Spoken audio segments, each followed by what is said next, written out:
মোটরসাইকেলের জন্য দুটা কাগজ লাগে মেইনলি, রেজিস্ট্রেশন কার্ড আর ট্যাক্স টোকেন, কিন্তু উনি কোনোটা দেখাতে পারেন না আমাকে। আমি টাকা দিয়েছি, আমার 4 মাস হয়ে যাচ্ছে, আপনার গভর্নমেন্ট আমাকে গাড়ির দিতে পারছে, সিরিয়াল নাম্বার দিতে পারছে না, সেটা তো আমার দোষ না। এটা আমাকে না ধরলে তাহলে আপনাকে শোরুমকে ধরতে হবে না?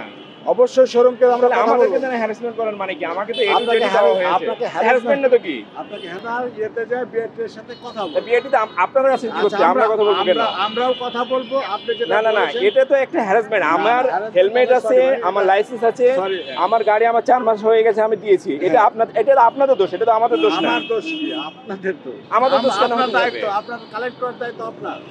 আপনারা না দিলে আমি কোথা থেকে আপনার কালেক্ট কালেক্ট করবো? করার দায়িত্ব আপনার। আপনি যদি আপনারা জানেন- যদি না দিতে পারেন তাহলে আমরা কোথা থেকে কালেক্ট করবো? 10 বছরের যাত্রা তো কেবলই শুরু। একসাথে গ্রো করার এই জার্নি চলুক আগামীতেও। পাঠাও 10 years of growing with you. এই গাড়িটা উনি ড্রাইভিং লাইসেন্স আছে ঠিক আছে, হেলমেট পরা ছিল, কিন্তু গাড়ি চালা মোটরসাইকেলের জন্য দুটা কাগজ লাগে মেইনলি, রেজিস্ট্রেশন কার্ড আর ট্যাক্স টোকেন, কিন্তু উনি কোনোটা দেখাতে পারেন না আমাকে। জি নতুন গাড়ি এটা এখনো তাকে দেওয়া হয়নি শোরুম থেকে, হ্যাঁ, সেক্ষেত্রে তার করণীয় কি আছে? সে বিআরটি থেকে সে মানি রিসিপ্ট দিচ্ছে, তারপর নাম্বার প্লেট পাবে, তখন সে মহাসড়কে চলাচল করবে। এই জন্য আমরা আটক করছি গাড়িটা।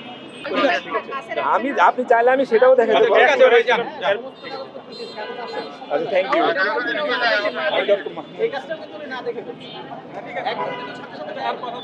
ভাই আপনার গাড়িটা ছেড়ে দিলে কেন? না, এমনি সারাছেন, এটা অবশ্যই যেটা ভালো কাজ করতেছে, গাড়ি ধরতেছে বা এটা অবশ্যই ভালো কাজ করছে, আমাদের জন্যই করছে, কিন্তু আমাদেরও যাতে হ্যারাসমেন্ট না হয় সেটাও ওনাদের খেয়াল রাখতে হয়। স্যার কথা বললো, স্যারকে অনেক ধন্যবাদ। কেন আপনার গাড়ি? আমার সমস্ত কিছু করা আছে, আমার রিসিভ আছে, A to Z আছে, কিন্তু হয়তো উনি বুঝতে পারেনি। আমার সব কিছু আছে, সার দিকে সব কিছু ওকে। Thank you.